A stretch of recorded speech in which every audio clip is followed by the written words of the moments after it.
Welcome to exam express. कैसे हैं आप लोग? साउथ ईस्ट सेंट्रल रेलवे की तरफ से 400 प्लस पदों के लिए यहाँ पे हमें वैकेंसीज देखने को मिल रही है, जो कि अप्रेंटिसशिप के लिए है। आज हम उसी के बारे में क्या डिटेल में डिस्कस करने वाले हैं। Basically personal department divisional railway manager office Bilaspur की तरफ से हमें ये नोटिफिकेशन देखने को मिल रहा है, क्योंकि engagement of act apprenticeship in south east central railway Bilaspur 2025-26 के लिए हमें यहाँ पे रिक्रूटमेंट देखने को मिल रही है।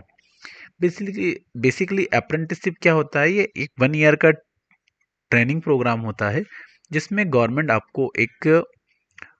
की तरफ से डिसाइड हुआ कि स्टाइफंड देती है आपकी ट्रेनिंग के लिए, सो दैट क्या है कि आप आने वाले ईयर्स में काफ़ी अच्छी परफॉर्मेंस दे पाएँ और अच्छी कंपनी में जा पाएँ। ये उसके लिए एक ट्रेनिंग प्रोग्राम होता है, ये आपको एक्सपीरियंस कंडक्ट होता है।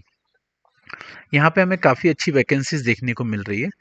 ये जो नोटिफिकेशन है बेसिकली 25/2/2025 को पब्लिश हुआ है इनकी ऑफिशियल वेबसाइट पे www.apprenticeshipindia.gov। आप यहाँ से अप्लाई कर सकते हैं और बाकी डिटेल नोटिफिकेशन के लिए इनकी ऑफिशियल वेबसाइट को आप रीच आउट कर सकते हैं। वैकेंसी की हम बात कर लेते हैं। इसमें जो पहली वैकेंसी है कारपेंटर के लिए, इसमें टोटल नंबर ऑफ पोजीशन 38 देखने को मिल रही है।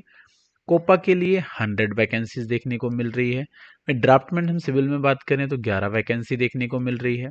इलेक्ट्रिशियन के लिए 182, इलेक्ट्रिशियन मैकेनिकल्स के लिए 5 वैकेंसी, फिटर के लिए 208 वैकेंसी, मैकेनिस्ट के लिए 4, पेंटर के लिए 45, प्लम्बर के लिए 25, मैकेनिकल आरएसी के लिए 40 सॉरी एसएमडब्ल्यू के लिए 4 वैकेंसी। स्टेनो इंग्लिश के लिए हम बात करें 27 वैकेंसी, स्टेनो हिंदी के लिए 19 वैकेंसी, डीजल मैकेनिक्स के लिए हमें 8 वैकेंसी देखने को मिल रही है। टर्नर के लिए हम बात करते हैं तो 4 वैकेंसी देखने को मिल रही है। सेम वेल्डर के लिए 19 वैकेंसी, वायरमैन के लिए 90 वैकेंसी, और वहीं हम बात करें केमिकल्स लेबर असिस्टेंट के लिए 4 वैकेंसी और डिजिटल फोटोग्राफर के लिए 2 vacancy. Total number of vacancy की बात करें 835। टोटल नंबर ऑफ वैकेंसी जो है वो 835 हमें यहाँ पे देखने को मिल रही है। इसके लिए हम एजुकेशनल क्वालिफिकेशंस की बात करें तो you must have the 10th class examination under 10+2 system या इसके इक्विवेलेंट। मिनिमम आपने इसमें 10th पास किया हो और दूसरा आपने किसी भी रिकॉग्नाइज इंस्टीट्यूशन से आईटीआई किया हो। 10 प्लस आपको आईटीआई किया होना चाहिए। एज लिमिट की हम बात करते हैं, the candidate should have completed 15 years of the age. Minimum आपको 15 ईयर की एज होना चाहिए या आपकी मिनिमम 15 ईयर्स की एज होना चाहिए। वहीं आपने 24 ईयर की एज क्या हो मैक्सिमम कंप्लीट कर ली, उसको बियॉन्ड आप अप्लाई नहीं कर सकते। 15 से 24 ईयर की एज तक के लिए आप अप्लाई कर पाएंगे। सेम भाई हम बात करते हैं, इसमें एज रिलैक्सेशन का बेनिफिट भी आपको देखने को मिल जाएगा एज पर गवर्नमेंट ऑफ इंडिया के रूल्स के हिसाब से। ठीक है, वहीं हम बात कर लेते हैं date between which candidate should be born. इन्होंने unreserved category, SC, ST, OBC और पीडब्ल्यूडी सबके लिए एक एज का क्राइटेरिया बना के रखा हुआ है। इस एज के अंदर आपने बॉर्न किया हुआ हो और इसके बाद में अगर बॉर्न की हो तो आप एलिजिबल नहीं हो, तो आप इसको देख सकते हैं, इसके अकॉर्डिंग ही आप अप्लाई कर पाएंगे। वहीं हम इसमें पीरियड की बात करते हैं। जो इसका पीरियड होगा 1 ईयर का टेन्योर इसका होने वाला है अप्रेंटिसशिप का।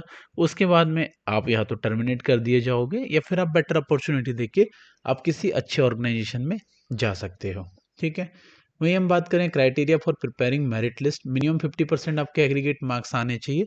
आप मेरिट में शॉर्ट लिस्टेड होगे तो ही आप यहाँ पे सिलेक्टेड हो पाओगे। इट डिपेंड्स ऑन द कि आपके मतलब कितने एप्लीकेशंस उनके पोर्टल्स पे आ रहे हैं, उसके अकॉर्डिंग वहाँ पे सिलेक्शन होगा। उसके बाद में मेडिकल एग्जामिनेशन होगा, फिर आपका कॉन्ट्रैक्ट साइन ऑफ होगा, फिर आपको ऑफर दिया जाएगा, देन फिर उसके बाद में आप यहाँ पे पोस्ट ले सकते हैं।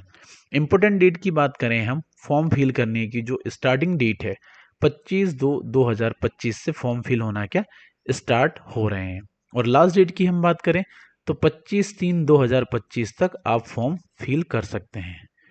मतलब बेसिकली पूरा 1 महीने का टाइम मिलेगा, आप 1 महीने में कभी भी फॉर्म फिल कर सकते हैं, बट लास्ट डेट को आप अवॉइड करें। लास्ट डेट से आप पहले फॉर्म को कभी भी फिल कर लें चलेगा, लेकिन लास्ट डेट में क्या होता है कि बहुत ज़्यादा रश देखने को मिलता है। कभी कभी सर्वर इश्यूज भी हो जाते हैं, नेटवर्क इश्यूज हो जाते हैं, पेमेंट फेलियर के इश्यूज फिल आपको फेस करने पड़ सकते हैं। तो ये छोटी मोटी चीज़ें हैं जो आप इनसे बच सकते हैं अगर आप लास्ट डेट के पहले पहले फॉर्म फिल कर लेते हैं। बाकी आप कैटेगरी वाइज फॉर्म फिल करोगे तो आपको जो डॉक्यूमेंट्स होंगे रिक्वायर्ड होंगे वो आपको वहाँ पे पोर्टल्स के फॉर्म फिलिंग के ड्यूरेशन में आपको देने होंगे। बाकी अगर आपको किसी भी तरीके की कोई क्वेरीज है, कोई डाउट है, तो आप एज अ फीडबैक आप हमें कमेंट सेक्शन में बता सकते हैं। सो दैट क्या है, हमारी टीम आपके फीडबैक को इमीडिएटली रिजॉल्व कर लेगी। अगर कुछ क्वेरीज होगी तो रिजॉल्व कर लेगी, अप्रिशिएशन होगी तो एक्सेप्ट कर लेगी, जैसा भी होगा। बाकी आप ऑल इंडिया लेवल की सभी तरीके की जॉब अपडेट्स के लिए हमारे यूट्यूब चैनल एग्ज़ाम एक्सप्रेस को आप सब्सक्राइब कर सकते हैं, और साथ ही आप बेल आइकॉन प्रेस करके सभी तरीके की job update time to time ले सकते हैं।